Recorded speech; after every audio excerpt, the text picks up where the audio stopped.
प्रदायिने भवध्वांत दिनेशाय गुंडाख्य गुरवे नमः। पसायदान सद्गुरु ज्ञानेश्वर महाराज की जय। श्री ज्ञानेश्वरी अर्थात गीतावर्म धर्मकीर्तन या दिव्य पुष्पाचा सुगंध म्हणजे पसायदान आहे। प्रसाद या शब्दास ज्ञानेश्वर माऊली पसाय हा लोभस गोमटा शब्द योजितात। शब्द प्रभूची जी प्रज्ञा ती माऊलींच्या चरणी अखंड अनुसंधान करून सेवारत आहेत असेच म्हणणे युक्त आहे। मानवी जीवनाकडे पाहण्याचा दृष्टिकोन ज्ञानेश्वरी स्वतंत्र दाखविते, तो बदलून देते।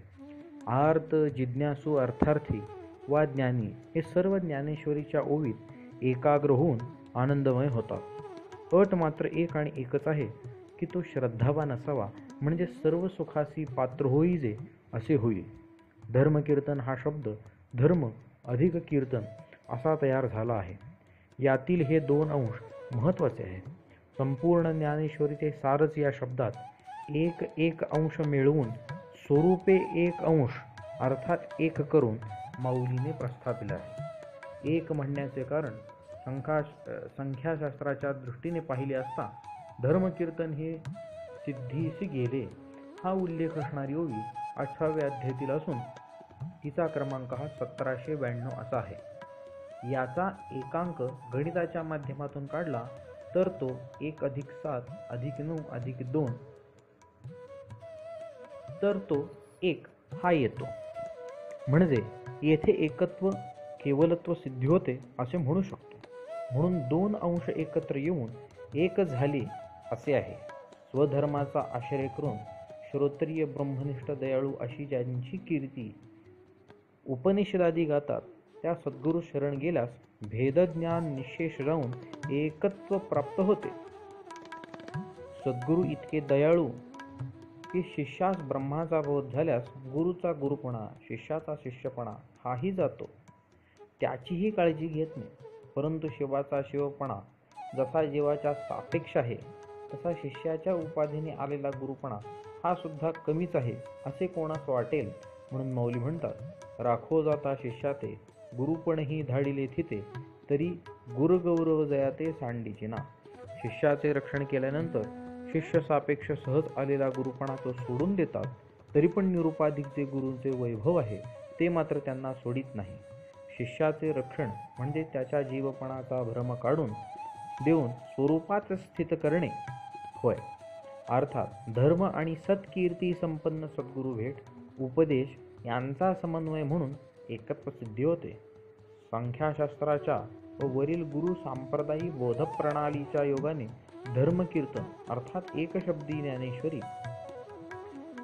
ज्ञानेश्वरीचे सार जीव ब्रह्मात्मैक्य ज्ञान व एकत्व सिद्धी आहे हे सिद्ध झाले। धर्मकीर्तनातील प्रथमांश धर्म याचा विचार करू। ध्रुव धातूपासून धर्म शब्द तयार झाला। ध्रुव धातू धारण, पोषण आणि महत्वाचा अर्थ यामध्ये प्रयुक्त आहे। महत्वशील आणि धारण असल्याने यास धर्म म्हणतात। धारणात धर्ममित्याहुर धर्मेण विधृता प्रजा यस्यात् धारण संयुक्त धर्म इति निश्चयः। महाभारत शांतीपर्व। धर्म धारण करतो अर्थात अस्तित्व आणि आदर्श यांच्या रक्षापूर्वक अधोगतीपासून वाचवतो, म्हणून यास धर्म म्हणतात। धर्माने सर्व प्रजा धारण केली आहे, म्हणून ज्याने धारण पोषण सिद्ध होते तो धर्म असा सत्पुरुषांचा निश्चय आहे।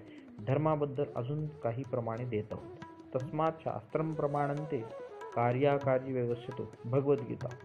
वेद प्रणहितो धर्मो यद्धर्मस्तद्विपर्ययः चोदना लक्षणोऽर्थो धर्मः यतोऽभ्युदय निःश्रेयस सिद्धिः स धर्मः। या वचनांच्या आधारे अधिकारानुसार वेदादी शास्त्रोक्त अभ्युदय निःश्रेयसप्रद कर्म उपासना भक्ती ज्ञान इत्यादी धर्म आहे। शिवपुराणात असे वर्णन आले आहे की कर्मणा जायते भक्तिर्भक्त्या ज्ञानं प्रजायते ज्ञानात् प्रजायते मुक्तिरिति शास्त्रेषु निश्चयः। समर्पित निष्काम भावाने सम अनुष्ठित स्वकर्म कुसुम अनुष्ठानाच्या अमोघ प्रभावाने भगवत भक्ती सुलभ होते। भक्ती सामर्थ्याने श्री गुरु भेटीपूर्वक तत्वज्ञान समुत्पन्न होऊन त्यापासून मुक्ती सुलभ होते हा शास्त्र निर्णय आहे। अशा प्रकारे स्वधर्मात जाणून जाणतेने गुरु भजिजे म्हणजे ते सुदिनू करी ज्ञानिया स्वबोधाचा असे करतात येथ शंका नाही. असा धर्म मुनिस्तुत असून माऊली म्हणतात वेदमार्गी मुनी गेले त्याची मार्गी चालू. ना आदिगुरु शंकरा लागोनी शिष्य परंपरा बोधाचा हा संसारा झाला मोठे.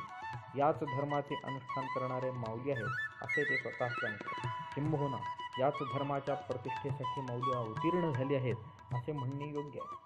आता धर्मकीर्तन शब्दातील द्वितीय अंश कीर्तन शब्दाकडे बोलूया. वर आपण सूचित केल्याप्रमाणे कीर्ती कृ करणे यापासून कीर्तन शब्द निष्पन्न झाला. नारद भक्ती सूत्रात याबद्दल चिंतन आहे. ते असे सकीर्त्यमान शीघ्रमेवावी वीरभवती अनुभावयुतीचे भक्तान. तो भगवान त्याचे त्यांच्या गुणाचे कीर्तन केले असता त्वरित तत्काल आविर्भूत प्रकट होतो व आपल्या भक्तास अनुभव देतो. कीर्त्यमान म्हणजे प्रेमाने ज्याचे गायन केले जाते तो. कृतीर्था रमयत्येव भूतानां कीर्तिरुच्यते. जी कृती कर्मे याच्यावत भूतांना आनंदास कारण होते तीच कीर्ती म्हटले आहे.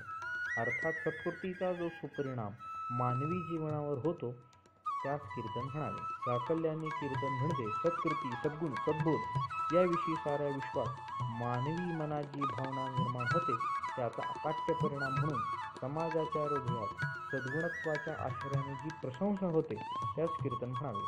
अशा वर्णनाचा एकमेव विषय श्री प्रभू व श्री गुरुच होऊ शकतात, कारण ते परिपूर्ण असे आहे. उपाधी भेदाने दोन तत्वाने एकच असे आहे. बाकी जीव म्हणजे अपूर्ण आहे. म्हणून कीर्तनम मुनिभिः प्रोक्तम हरेर लीला प्रगायनम. कीर्तन हे मुनी विशेषे उच्चारलेले असून श्री प्रभूचे वर्णन करतात. त्यामध्ये 4 प्रकार सांगितलेले आहेत. नामसंकीर्तन, गुणसंकीर्तन, लीला संकीर्तन, स्वरूप संकीर्तन असे असून माऊलींनी मात्र स्वतंत्र असे सर्व समन्वयात्मक धर्मकीर्तन केले आहे. प्रत्येक संकीर्तनाचा परिणाम फल